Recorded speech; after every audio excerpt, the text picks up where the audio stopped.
La justice sociale et la lutte à la pauvreté sont des enjeux sociaux qui ne cessent d'accaparer l'énergie des militants et militantes à travers le Québec et à travers le monde.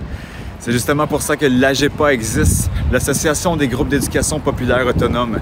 Et je vais justement m'entretenir aujourd'hui avec François Duguay et Émilie Bélanger qui travaillent pour cet organisme établi au centre du Québec, à Victoriaville. Bonne émission!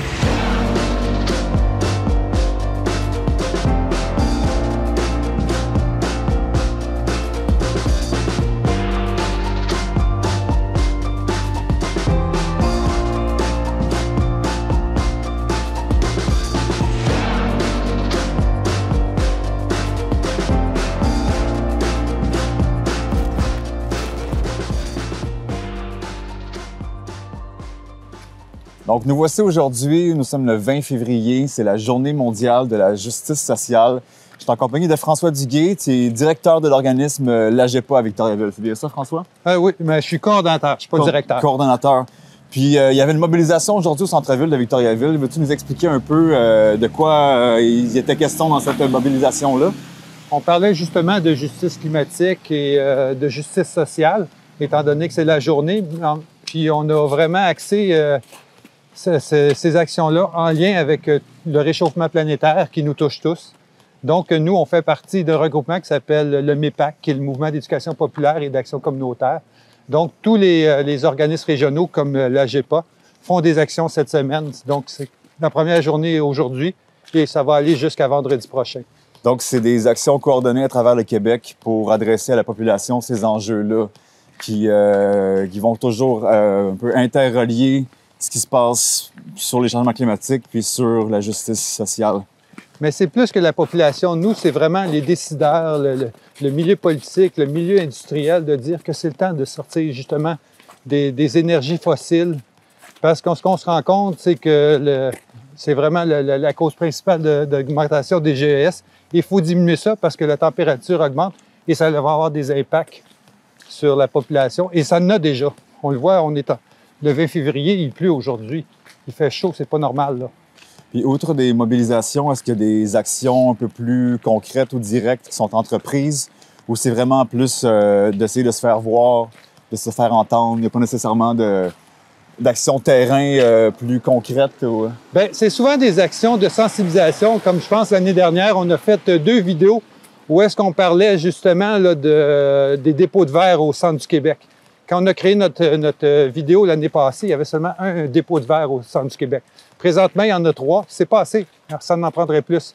Puis notre deuxième vidéo qu'on avait faite aussi, c'était sur l'obsolescence programmée, où est-ce que de plus en plus, on a des objets qu'on n'est pas capable de réparer, qu'on n'est pas capable de recycler, tout ça.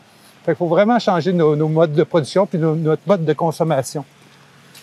Donc là, de ce que je vois, de ce que je comprends, l'AGEPA a un mandat quand même très large. Là, si on est rendu autant à prendre soin des populations plus vulnérables, puis de militer pour le climat, toi, en tant que coordonnateur, tu portes un chapeau assez vaste. Là. Assez vaste, oui, parce qu'on parle de transformation sociale et ça ne se fait pas du jour au lendemain. J'ai une ancienne collègue qui me disait tout le temps que nous, on est des pelleteux de nuages. Mais moi, j'ai tourné ça, j'ai dit oui, tu as raison. Mais dans le fond, pourquoi qu'on les pète? Parce qu'on veut que le soleil brille pour tout le monde. Ouais. Fait que c'est un peu pour ça, c'est un peu ça. Fait que dans nos actions, il y a ça, mais on fait aussi des ateliers d'éducation populaire où est-ce qu'on sensibilise les gens à différentes choses. Pensons seulement à la fracture numérique, que les gens qui n'ont pas accès justement au numérique, soit parce qu'ils n'ont pas la formation, qu'ils n'ont pas les moyens, qu'ils ne peuvent pas acheter un forfait Internet pas trop cher. C'est différents types d'ateliers.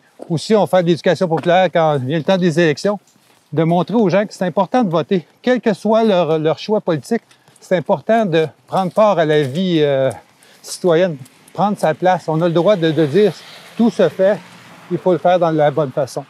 Donc, vous impliquez à différents niveaux pour faire avancer la population québécoise à différents niveaux, pour essayer de mettre un peu plus d'éduquer. Ça a l'air d'être une des principales missions. Bien, l'éducation, oui, générale, l'éducation populaire. Quand on dit l'éducation populaire, c'est partir aussi des préoccupations des gens.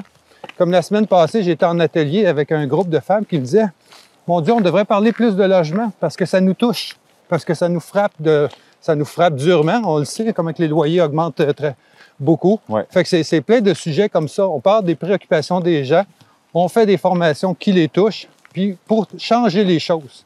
Parce que dans le fond, la société, c'est vous et c'est moi, ça nous appartient, c'est à nous à se prendre en main, puis à convaincre ou à influencer justement tous les gens autour de nous autres, la population, puis aussi nos décideurs. Puis est-ce que c'est financé par le gouvernement du Québec ou vous avez des bailleurs de fonds indépendants parce que c'est comme un peu, vous êtes votre propre organisme en tant que tel? La beauté de la chose, c'est qu'on est bien quand même au Québec. Hein? On est financé par le SACEL, et le Secrétariat d'Action communautaire et d'initiative sociale. Okay. Donc, on a cette possibilité de pouvoir s'exprimer au Québec et d'être financé et de pouvoir être un peu les chiens de garde de nos politiques. Ce qui n'est pas une mauvaise chose en soi. On vit dans un milieu démocratique et c'est important d'y participer. Puis à Victoriaville, ici, c'est quand même un terrain fertile pour entreprendre, pour innover. Est-ce que tu sens qu'il y a quand même une bonne réponse de la part et des décideurs et de la population quand il y a le temps de mettre de l'avant des nouvelles perspectives sociales, communautaires? Moi, je vous dirais qu'en général, oui. Écoutez, autant la ville, autant nos décideurs sont quand même ouverts à ça. C'est pas facile. Je le sais, si j'étais un politicien, c'est quand même, ça prend du courage, c'est pas n'importe qui est prêt à faire ça. Moi, je suis, même si je suis critique de plusieurs politiques, je suis quand même en admiration que des gens admettent leur nom puis disent, ben moi, je représentais. Ils font le mieux possible, mais nous, on est là pour justement dire, pensez à tout le monde. C'est important de ne pas penser seulement à un certain groupe, mais vraiment essayer de voir le plus large possible. Vous faites les médiateurs, les porte-paroles. Quand c'est le temps des élections aussi, est-ce que vous êtes présent pour essayer d'avoir une voix dans ce caucus-là? Ou... Bien, pas nécessairement, parce qu'on ne fait pas d'action politique partisane. On fait plutôt de l'éducation, où est-ce qu'on va faire un atelier bien précis qu'on va expliquer c'est quoi les partis, c'est quoi leur façon de penser, c'est quoi les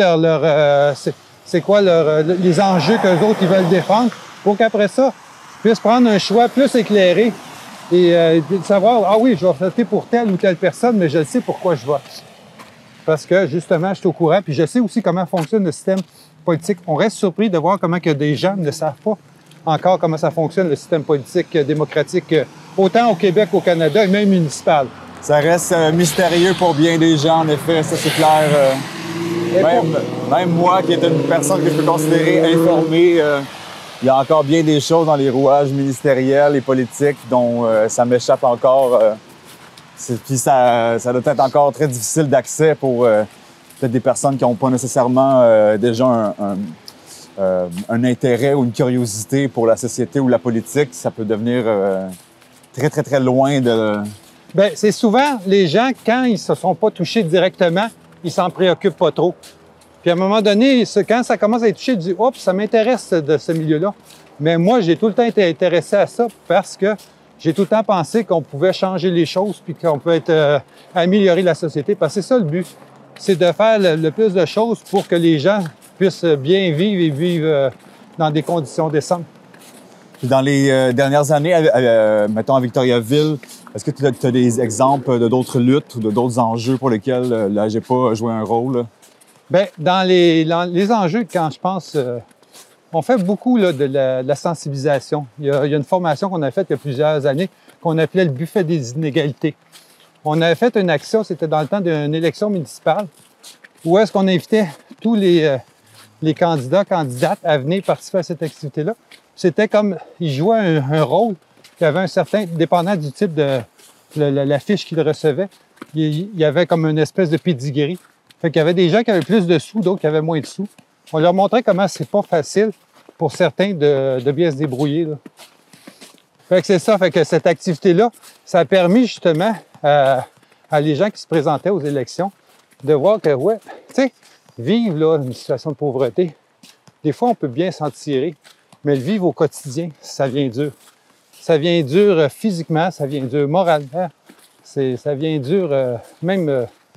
ça fait que les gens ont beaucoup de difficultés. Fait que je pense que c'est important de garder ça justement dans sa tête, que c'est pas toujours facile pour tout le monde. Puis c'est pas toujours une question de volonté personnelle. Ça prend des plus fois, que ça. c'est un contexte psychosocial qui peut être contraignant pour certaines personnes ou difficile de voir la lumière au bout du tunnel. Je suis allé voir le documentaire sur Jacques Parizeau, justement, dans les derniers jours. Puis, tu sais, on parlait de souveraineté, mais aussi on voyait des vieilles images d'un Québec. On dirait qu'il y avait quelque chose dans l'air du temps qui était moins stressé, moins stressant.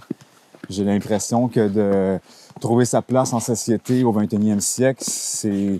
Même si on a encore beaucoup de services, on a encore beaucoup de facilités de vivre, là, dans le sens qu'on est quand même nantis, puis somme toute, on est très confortable, mais il y a quand même une angoisse, je crois, qui est plus omniprésente, une certaine détresse chez les gens. De plus en plus, puis on le voit, moi je le vois en tout cas dans deux classes bien précises, je pense surtout aux personnes âgées qui ont plus de difficultés en vieillissant à s'adapter aux changements. Puis maintenant, les changements, c'est vitesse grand V. Fait que pour ces personnes-là, certains vont bien fonctionner à travers ça, mais d'autres vont avoir plus de difficultés. Puis je pense aussi aux jeunes qui sont plus anxieux qu'avant. En tout cas, moi, je réalisais pas ça avant, mais je me rends compte qu'il y a une part importante de la population, puis des jeunes qui vivent... Quand on parle d'éco-anxiété, là, c'est réel. Ils se demandent un peu où tout ça s'en va, cette société-là, qu'on projette beaucoup de films qui sont comme très apocalyptiques. Mais il y a quand même, est-ce que vous avez aussi un soutien, pas nécessairement psychologique, mais à l'écoute des gens aussi pour vivre ça avec eux, essayer de les outiller, au moins les aider à... Je te dirais qu'on est moins là-dedans. Nous autres, on est plutôt dans les actions collectives parce que comme nos membres, c'est des groupes, on va le faire peut-être quand on va faire des conférences ou des choses, mais quand on parle de soutien individuel, ça va être beaucoup plus les organismes du milieu qui vont le faire. Okay. Puis ça, on le voit de plus en plus, là. Parce que moi, ça fait longtemps que je suis dans le milieu communautaire, puis je le vois des gens qui viennent pour une raison à un organisme, mais souvent, il y a plein d'autres choses qui viennent avec, là. C'est comme... c'est un tout, hein. On peut pas dissocier la personne, la segmenter en 3 ou 4 morceaux, là. Fait que quand la personne arrive, on la prend dans sa globalité, on essaie de l'accompagner le plus possible. Puis, je dirais, la chose la plus importante, c'est de l'écouter. C'est ce qu'on oublie trop souvent, malheureusement. Donc, de ce que je comprends, l'AGEPA agit comme fil conducteur qui rassemble ou qui crée une cohésion sociale entre différents organismes du milieu, entre les gens. Puis, vous essayez d'être là, à l'affût, de qu'est-ce qui se passe, puis de mettre les différents organismes ensemble pour mieux lutter, pour mieux militer dans un sens? Mieux militer, mieux former aussi. Comment vis-à-vis d'une situation, parce que on se rend compte que des fois, certaines situations, le climat, ça touche tout le monde. Ça va toucher à différents aspects. Dans un organisme, ça va être de telle façon. Dans une autre place, ça va être ailleurs. Fait que c'est un peu ça. Nous autres, on essaye vraiment d'avoir des formations qui vont être rassembleuses. C'est un peu ce que je pourrais dire. Je vais vous donner un exemple. On a fait une formation sur le racisme. Où est-ce qu'on parle des concepts de racisme? Il n'y a personne de raciste, hein? Vous savez ça? Pourtant, hein, on dit, tout le monde, il n'y a pas personne qui va dire « moi, je suis raciste ». Fait qu'en discuter ensemble, bien, on peut voir aussi d'où ça vient, comment ça s'est construit, comment déconstruire aussi certaines idées préconçues. Fait que c'est différentes choses comme ça qu'on va faire.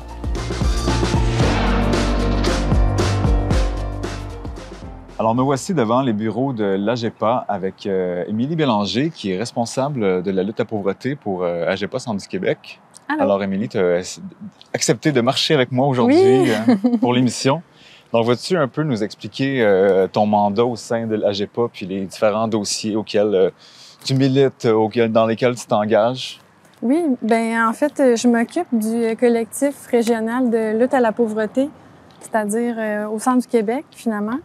Et puis, c'est une table régionale du collectif pour un Québec sans pauvreté, qui, lui, agit plus au national. Donc, mon mandat à travers ça, c'est d'organiser des rencontres du collectif, d'aller chercher de l'information par rapport à la pauvreté pour nos membres, en fait, qui, eux, sont directement sur le terrain avec des citoyennes qui ont des besoins particuliers. Puis est-ce qu'il y a vraiment des créneaux de lutte à la pauvreté que cette table-là vise directement ou c'est vraiment des ratisses assez larges pour essayer d'œuvrer dans toutes les strates sociales pour mettre un peu plus d'équité puis de justice là-dedans? C'est vraiment au sens large, oui. Ouais. Ouais. Puis dans ton expérience à toi, au Québec, je ne sais pas si toi, tu as une perspective personnelle par rapport à justement si on prend vraiment en main la lutte à la pauvreté au Québec, ou c'est quel travail qu'il y aurait à faire d'après toi davantage? Bien, ce que mes lectures et mon travail m'amènent à comprendre actuellement, c'est que c'est vraiment structurel actuellement, la pauvreté au Québec, mais à travers le monde aussi. OK. Actuellement, c'est sûr qu'il y a l'inflation qui joue beaucoup sur la pauvreté. Donc... Puis quand tu parles de structurel, veux-tu développer un peu cette idée-là? Bien, en fait, du structurel, c'est que c'est vraiment... ça relève de la responsabilité de l'État.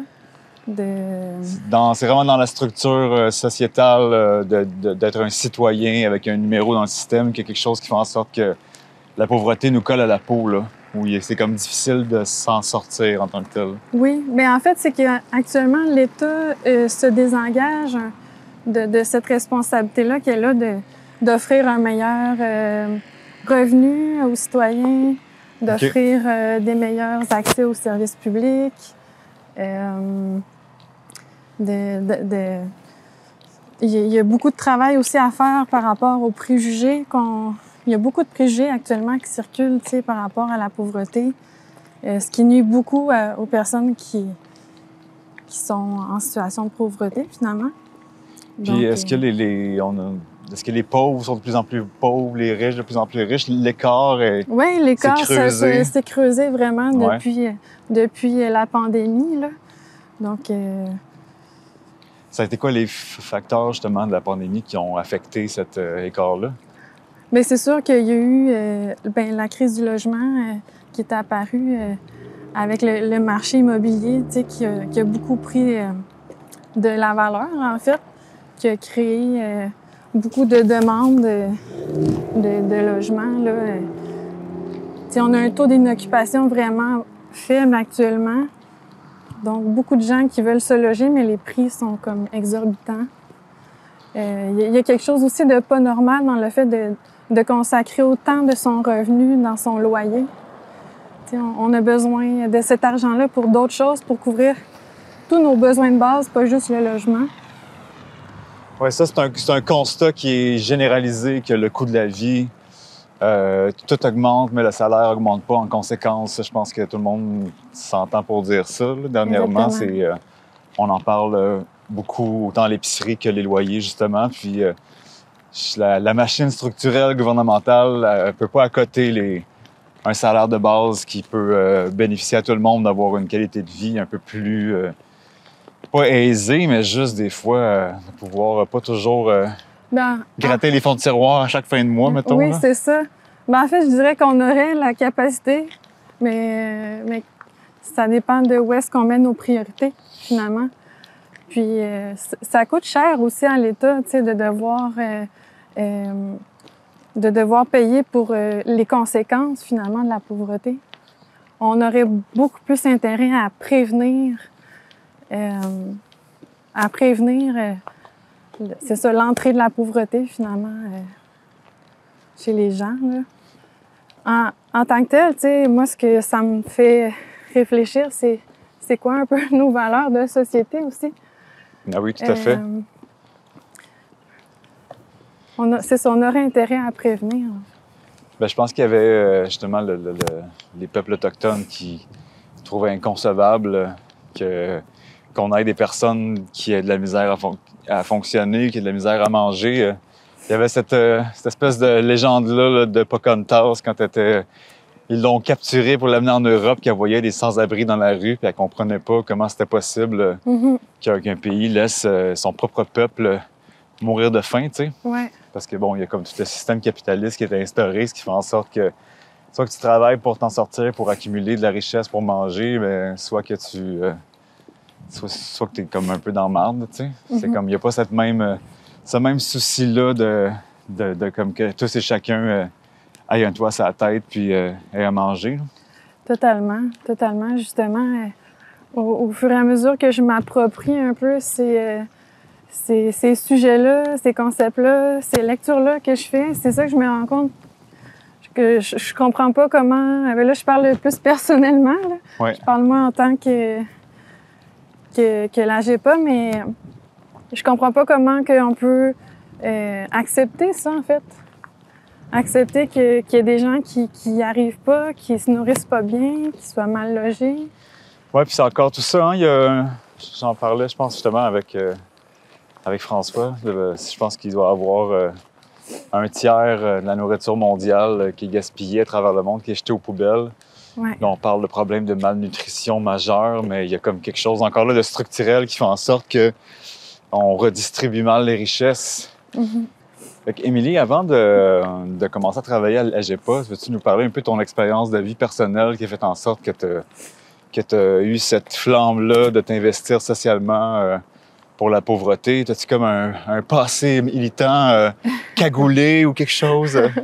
Pas cagoulé, mais j'étais déjà militante assez jeune. Là. En fait, moi, en 2012, j'étais encore au secondaire, mais je participais aux manifestations là, du Printemps érable. Et puis, sinon, je sais pas, j'ai tout le temps eu ça à l'intérieur de moi aussi. J'ai étudié en sciences humaines internationales il y a de cela plus de 10 ans. Puis, ça touchait justement la sociologie, la politique, la géographie. J'ai même fait un stage à l'ONU.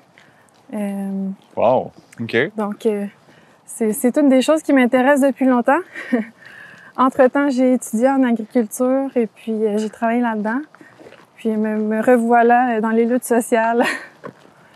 Après avoir eu les mains dans la terre, c'est tout relié aussi, l'accès à la nourriture et à redonner la terre aux paysans. C'est un autre énorme enjeu de lutte à la pauvreté, ça. Souvent, on le voit dans les pays d'Amérique du Sud que les grosses corporations vont rafler les terres des paysans qui avaient quand même une qualité de vie décente à gérer leur lopin de terre. Puis quand les grosses corporations mettent leur nez là-dedans, bien, souvent ils vont exploiter les paysans. Puis leur terre est juste dévastée, devient une monoculture.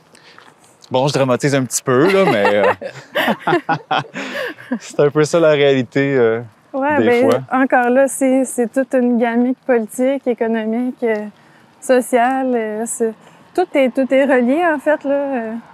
Donc, que ce soit l'agriculture, que ce soit la pauvreté, que ce soit un autre sujet, finalement, c'est tout interrelié. Puis, ça parle justement, je reviens à ça, mais ça parle de nos valeurs de société, de notre projet de société, de où est-ce qu'on s'en va.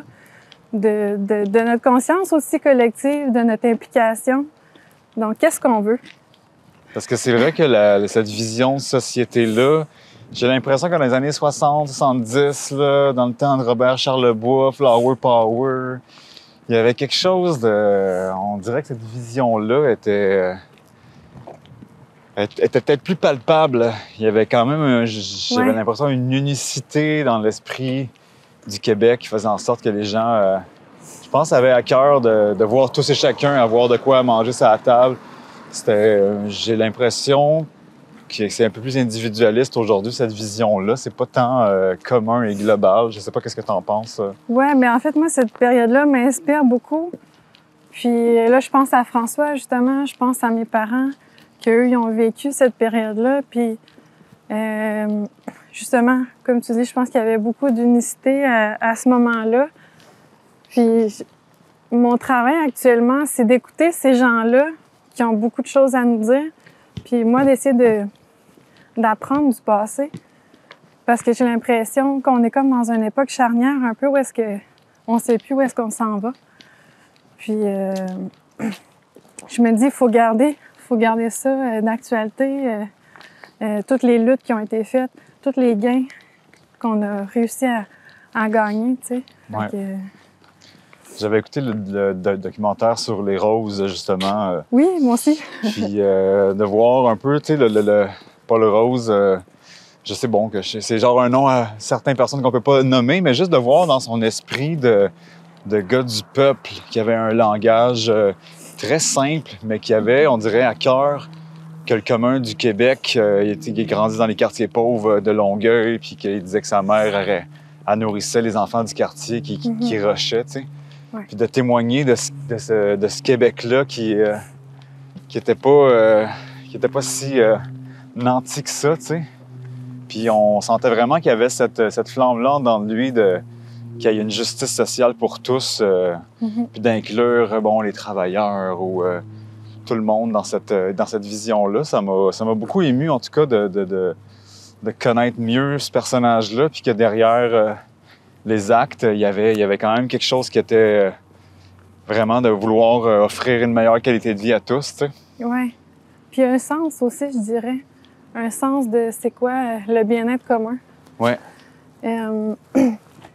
C'est drôle parce que j'ai eu une discussion dernièrement avec un voisin qui me parlait justement un peu de cette façon-là. Tu sais, il me parlait de l'histoire. Moi, j'habite à Sainte-Hélène actuellement.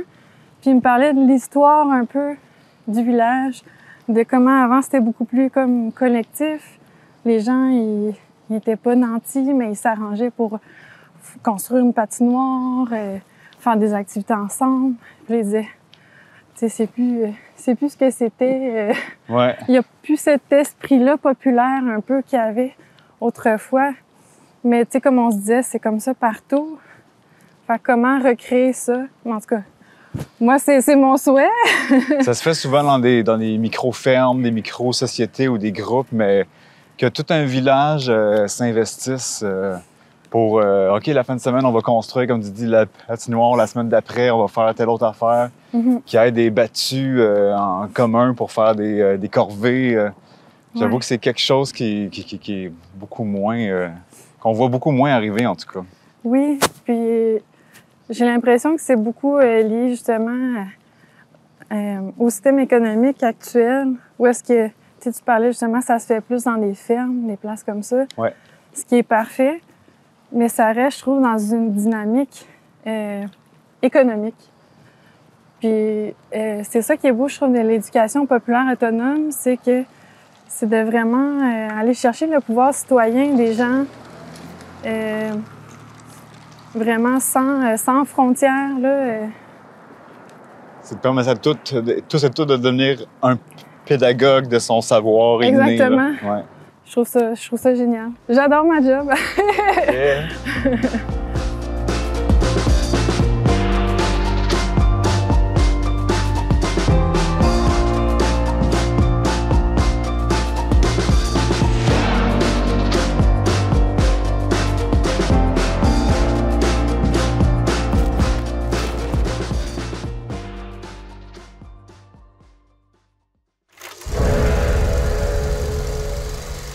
Consommer de façon responsable, ce n'est pas seulement recycler. Fait que je fais quoi avec ça? Tu répares, tu reconditionnes ou tu réutilises. OK, mais je fais ça comment? C'est possible, en exigeant des biens durables et des réparations accessibles.